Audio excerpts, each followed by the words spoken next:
मित्रों, आपका बहुत बहुत स्वागत है हमारे चैनल भज राधे पर। आइए जानते हैं कैसे बनी लंका और कैसे मिली रावण को।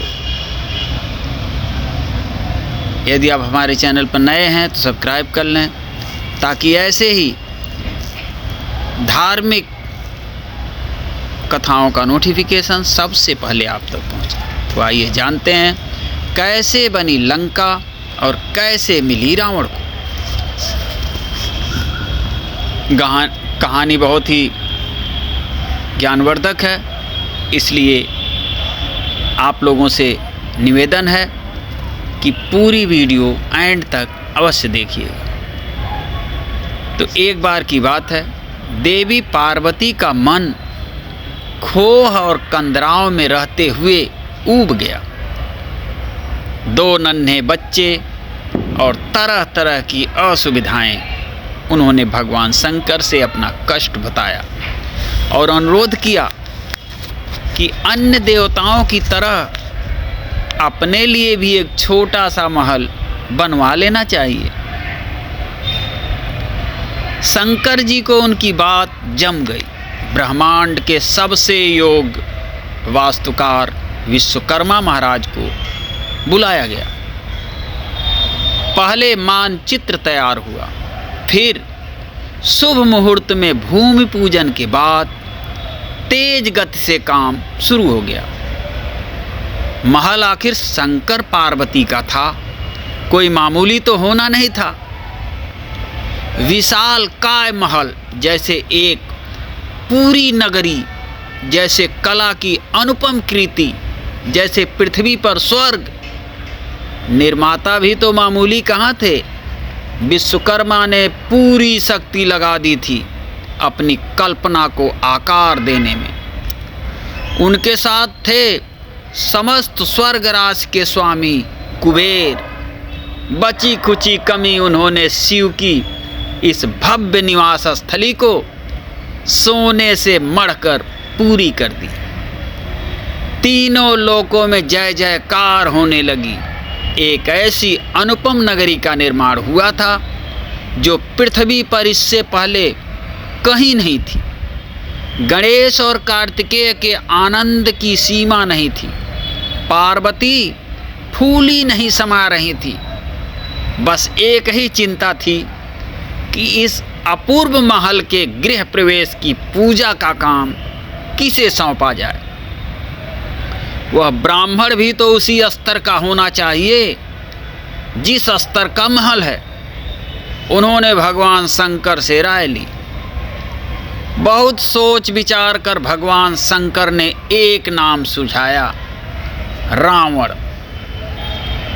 समस्त विश्व में ज्ञान, बुद्धि, विवेक और अध्ययन से जिसने तहलका मचाया हुआ था, जो तीनों लोकों में आने जाने की शक्ति रखता था, जिसने निरंतर तपस्या से अनेक देवताओं को प्रसन्न कर लिया और जिसकी कीर्ति दसों दिशाओं में स्वस्ति फैला रही थी, ऐसा रावण गृह प्रवेश की पूजा के लिए श्रीलंका से कैलाश पर्वत पर बने इस महल में आमंत्रित किया गया।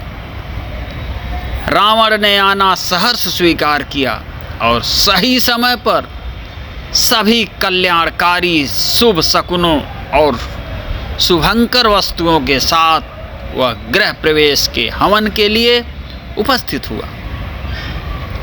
गृह प्रवेश की पूजा अलौकिक थी। तीनों लोकों के श्रेष्ठ स्त्री पुरुष अपने सर्वश्रेष्ठ वैभव के साथ उपस्थित थे। वैदिक ऋचाओं के घोष से हवा गूंज रही। आचमन से उड़ी जल की बूंदें वातावरण को निर्मल कर रही थी। पवित्र होम अग्नि से उठी लपटों में बची खुची कलुषता भस्म हो रही थी।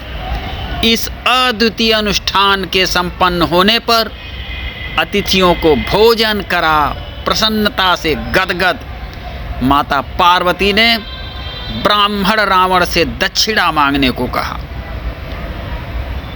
आप मेरी ही नहीं समस्त विश्व की माता हैं माँ।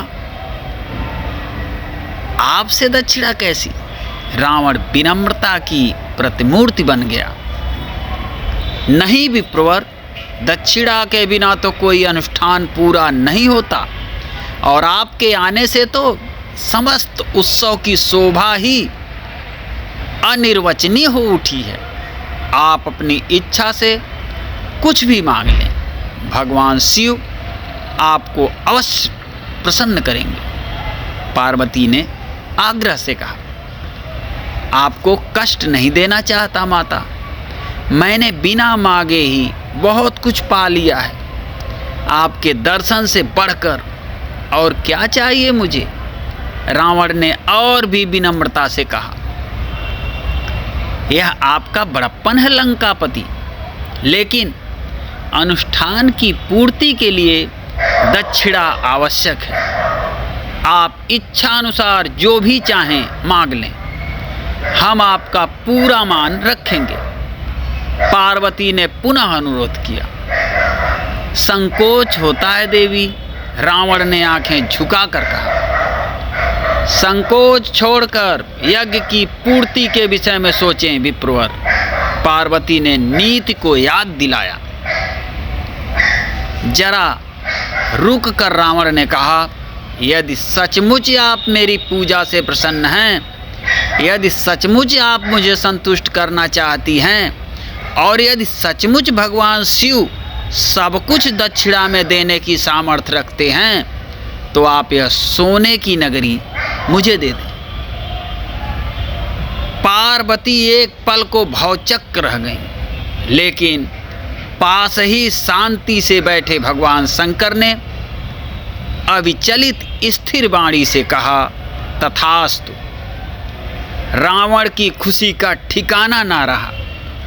भगवान शिव के अनुरोध पर विश्वकर्मा ने यह नगर कैलाश पर्वत से उठाकर श्रीलंका में स्थापित कर दिया। तब से ही रावण की लंका सोने की कहलाई, और वह दैवी गुणों से नीचे गिरते हुए सांसारिक लिप्सा में डूबता चला गया। पार्वती के मन में फिर किसी महल की इच्छा का उदय नहीं हुआ। इस दान से इतना पुण्य एकत्रित हुआ कि उन्हें और उनकी संतान को गुफा कंदराओं में कभी कोई कष्ट नहीं हुआ। तो ये थी सोने की लंका की कथा, कि कैसे बनी सोने की लंका और मिली कैसे रावण को। ये जानकारी आपको कैसी लगी कमेंट बॉक्स में अवश्य बताएं। अच्छी लगी हो तो कमेंट बॉक्स में हर हर महादेव लिखना ना भूलें। और फिर मिलते हैं ऐसी ही धार्मिक कथाओं के साथ।